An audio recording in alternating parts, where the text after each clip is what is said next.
Hello student, MS classes में आप सबका स्वागत है। आज हम लोग जो है कक्षा 10 का जो है मैं विज्ञान का अनसॉल्व्ड पेपर जो पिछले कई सालों में पूछा गया है, तो यहाँ पर वो नहीं जो हम लोग सेट बाय सेट करेंगे 2024 में पूछा गया है विज्ञान में, उन प्रश्नों को मैं लेकर के आज आया हूँ। खासकर सबसे पहले तो हम लोग मल्टीपल चॉइस का कर लेंगे, क्योंकि पेपर के अंदर 20 नंबर का हमारा मल्टीपल चॉइस हम बनना ही बनना है, कंफर्म है।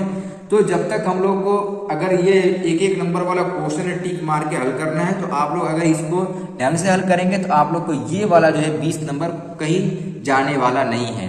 तो चलिए शुरू करते हैं इस वाले प्रश्न को। देखिए यहाँ से जो है विज्ञान का है 2024 में पूछा हुआ है। ये देखिए शुरू करते हैं। इसका पहला प्रश्न क्या है, लिखा है, देखिएगा अगर स्पष्ट नहीं दिख रहा होगा तो थोड़ा आप लोग बता दीजिएगा।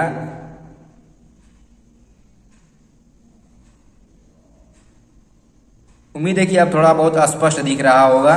देखिए क्या लिखा है कि पहला क्वेश्चन की उत्तल दर्पण से प्रतिबिंब सदैव बनता है। तो उत्तल दर्पण से प्रतिबिंब हम जानते कैसा बनता है, सदैव कहाँ बनता है, तो हम जानते कि ध्रुव तथा फोकस के बीच में बनता है। क्योंकि उत्तल दर्पण कैसा होता है, तो हम जानते हैं कि उत्तल दर्पण इस तरीके का होता है। तो यहाँ पर जो है मुख्य अक्ष होता है ये फोकस, इसी के बीच में हम लोग को पूरा प्रतिबिंब प्राप्त होता है। सी वाला ऑप्शन हमारा राइट हो जाएगा। ठीक है। अब देखिए दूसरा प्रश्न है कि जब प्रकाश की किरण एक माध्यम से दूसरे माध्यम में जाने पर अभिलंब से दूर हटे, देखो ये हमारा है अभिलंब से जो दूर हटेगी ऐसे, तो सघन से विरल में जब जाता है तब जाकर के अभिलंब से दूर हटती है। ठीक है ना। तो ए वाला ऑप्शन हमारा राइट हो जाएगा। देखिए सघन माध्यम से विरल माध्यम में जाने पर। तीसरा क्वेश्चन क्या है, एक उत्तल लेंस की फोकस दूरी 15 सेंटीमीटर है और इस 30 सेंटीमीटर की दूरी पर वस्तु का प्रतिबिंब बनेगा। तो 30 सेंटीमीटर की दूरी पर वस्तु का प्रतिबिंब बनाना है, तो वस्तु कितनी दूरी पर रहेगी। देखो 30 सेंटीमीटर दूरी पर स्थित वस्तु का प्रतिबिंब। अब देखो फोकस दूरी 15 सेंटीमीटर, प्रतिबिंब जो है वस्तु 30 सेंटीमीटर पर, यानी फोकस दूरी के दोगुना हो गया। जब फोकस दूरी के दोगुना हो गया तो प्रतिबिंब भी 30 सेंटीमीटर पर ही बनेगा। अब 30 सेंटीमीटर बनेगा तो ये इसके अंदर पहले हम लोग को ये डिस्कस करना होगा। तो 15 तो सीधे से कट गया खत्म। अब देखो 30 सेंटीमीटर दूरी पर जो है वस्तु की ओर वास्तविक उल्टा वस्तु के आकार का, तो लेकिन वास्तविक उल्टा वस्तु के आकार का ये नहीं होगा। यहाँ पर देखो यहाँ पर लिखा 30 सेंटीमीटर वस्तु के दूसरी ओर बनेगा, नीचे बनता है ना, यहाँ पर वस्तु के लेंस है ना, तो दूसरी ओर ही बनेगा, उस साइड बनेगा, वस्तु की ओर नहीं बनेगा। तो लेंस है तो अपोजिट डायरेक्शन में बनता है, यानी बी वाला ऑप्शन सही हो जाएगा हमारा। लेकिन 30 सेंटीमीटर की दूरी पर उल्टा वास्तविक और वस्तु के आकार का बनेगा। ठीक है। अगला प्रश्न लिखा है कि जब श्वेत प्रकाश एक प्रिज्म से गुजरता है तो निर्गत प्रकाश में प्रिज्म के आधार से दूरस्थ प्रकाश का रंग होता है। तो दूरस्थ प्रकाश का जो रंग होता है वो लाल कलर का होता है। ठीक है ना। अच्छी तरीके से देखिएगा, वो लाल कलर का होता है। एम्पियर सेकंड किसका मात्रक होता है, तो इसको हम लोग जो मैंने अभी क्वेश्चन करवा रहे थे उसमें भी इसको कर चुके हैं कि आवेश का मात्रक होता है। किसका मात्रक होता है, आवेश का मात्रक होता है। कौन, एम्पियर सेकंड। अब चलिए इसके बाद जो हम लोग थोड़ा आगे का प्रश्न देखते हैं कि आगे का प्रश्न क्या है। तो अभी इसमें हम लोग देखिए अगला प्रश्न हमारा क्या है। अगला प्रश्न ये कह रहा है कि एक सेल से R1 तथा R2 दो प्रतिरोधों के दो तार समांतर क्रम में जोड़े जाते हैं। यदि उनमें प्रवाहित धाराएं I1 तथा I2 एवं प्रति सेकंड उत्पन्न ऊष्मा H1 तथा H2 हो तो ऊष्मा का अनुपात होगा। तो ऊष्मा का जो इसमें अनुपात होता है ये जो है प्रतिरोध से संबंधित होता है, धारा से कोई संबंधित नहीं। ठीक है। इसमें यहाँ पर जो फॉर्मूला प्राप्त होगा हम लोगों को, इसमें हम लोग को मिलेगा कि H1/H2 बराबर R2 के बटा में R1, यानी पहला वाला ऑप्शन हम लोग को सही मिलेगा। ठीक है ना। अब देखिए अगला प्रश्न लिखा है कि चुंबकीय क्षेत्र की तीव्रता का मात्रक होता है। इसको भी मैं करवा चुका हूँ। चुंबकीय क्षेत्र की तीव्रता का मात्रक हम लोग को क्या मिलता है, न्यूटन प्रति एम्पियर प्रति मीटर, इसको पढ़ते हैं। ठीक है ना। क्या पढ़ते हैं, न्यूटन प्रति एम्पियर प्रति मीटर। ये आप लोग जो है चुंबकीय क्षेत्र की तीव्रता का मात्रक बी वाला उसमें पड़े हो गए, ठीक है ना। अब देखिए अगला प्रश्न क्या है। अब ये हमारा भाग 2 है, इसका मतलब ये केमिस्ट्री के पोर्शन से शुरू हो गया। क्या लिखा कि मीथेन का संरचनात्मक सूत्र है। तो सबसे पहले हम लोग को मीथेन का फॉर्मूला मालूम होना चाहिए। हम जानते हैं कि CH4 होता है, ठीक, यानी 1 कार्बन 4 हाइड्रोजन।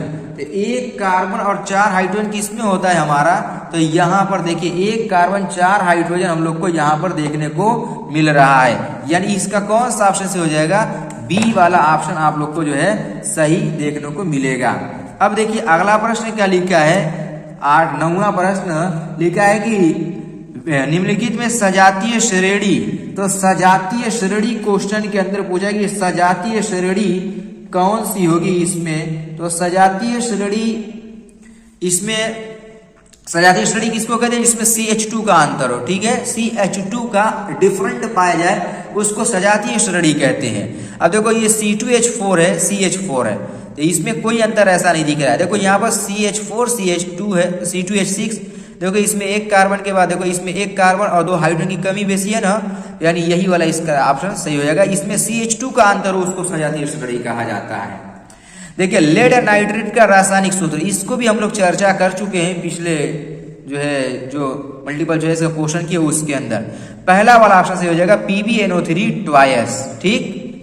अब देखिए एक और क्वेश्चन है, ठीक है, कि शुद्ध जल का pH मान, तो आप लोग आंख बंद करके इसको सही कर दीजिए। शुद्ध जल का pH मान कितना होता है, हम लोग जानते हैं कि 7 होता है। कितना होता है, 7 होता है, क्योंकि उदासीन होता है और उदासीन का pH मान 7 होता है। अब देखिए अगला प्रश्न 12वां, तो 12वां प्रश्न क्या लिखा है कि एंटीमनी है। एंटीमनी क्या होता है, धातु, अधातु, उपधातु, मिश्र धातु। तो एंटीमनी जो होता है इसको उपधातु कहा जाता है। क्या बोलते हैं, उपधातु कहते हैं। और अगला क्वेश्चन देखिए लिखा है कि निम्नलिखित रासायनिक समीकरण को पूरा कीजिए। यहाँ पर निम्नलिखित रासायनिक समीकरण को पूरा करना, और समीकरण में क्या लिखा हुआ है यहाँ पर देखिए CH3COOH प्लस C2H5OH, ये सांद्र H2SO4 के साथ अभिक्रिया कराना है। तो जब ये इसके साथ संयोग करता है तो ये वाला एक हाइड्रोजन इसके OH के साथ संयोग करके जल बना देता है, और यहाँ पर क्या बनाता है, देखिए यहाँ पर हम लोगों को जो बनाता है, यहाँ पर बनाएगा CH3COO, ये वाला पहले पूरा कहा गया, ये वाला CH3COO, और फिर इसको जोड़ देगा C2H5।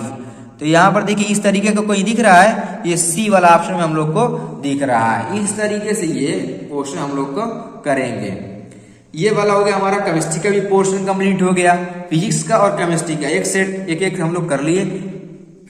अब देखिए उपभाग 3 का मतलब यहाँ से बायोलॉजी का पोर्शन आप लोग का शुरू हो रहा है, जीव विज्ञान वाला। क्या है कि कोशिका प्रक्रम में ऊर्जा मुद्रा है। कोशिका प्रक्रम के अंदर जो ऊर्जा मुद्रा है वो एटीपी के रूप में होती है। कौन सा, एटीपी, यानी बी वाला ऑप्शन हम लोग को सही हो जाएगा।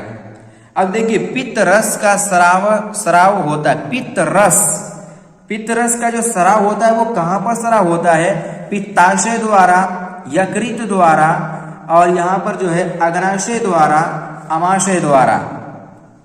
तो पित्त रस का जो स्राव होता है वो हम लोग को यकृत के माध्यम से होता है। कहाँ से, इसका जो 15 का ऑप्शन जो मिलेगा हम लोग को बी वाला हो जाएगा, ठीक है। अब देखिए एक और पराग कोश में होता है। तो पराग कोश के अंदर क्या पाया जाता है, तो हम जानते हैं कि पराग कोश के अंदर पराग कण ही पाया जा सकता है, और क्या पा सकते हैं। तो पराग कोश में क्या मिलता है, पराग कोश के अंदर देखिए बाह्य दल पुंज तो बाहर होता है, जो हमारा फूल होता है वो बाहर होता है, और इसी तरीके से अंडाशय ये दूसरे उसके अंदर पाया जाएगा, ये बीजांड।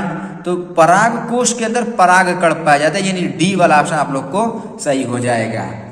अब देखिए अगला प्रश्न हमारा क्या लिखा कि पत्तियों पर कलियां विकसित होती हैं। जो पत्तियां होती हैं उस पर कली विकसित हो जाती है। पत्ती के ऊपर कली विकसित हो रही है, पुदीना के पत्ती पर कली विकसित होगी, या आलू के पत्ती पर, या ब्रायोफिलम पर, या इनमें से सभी।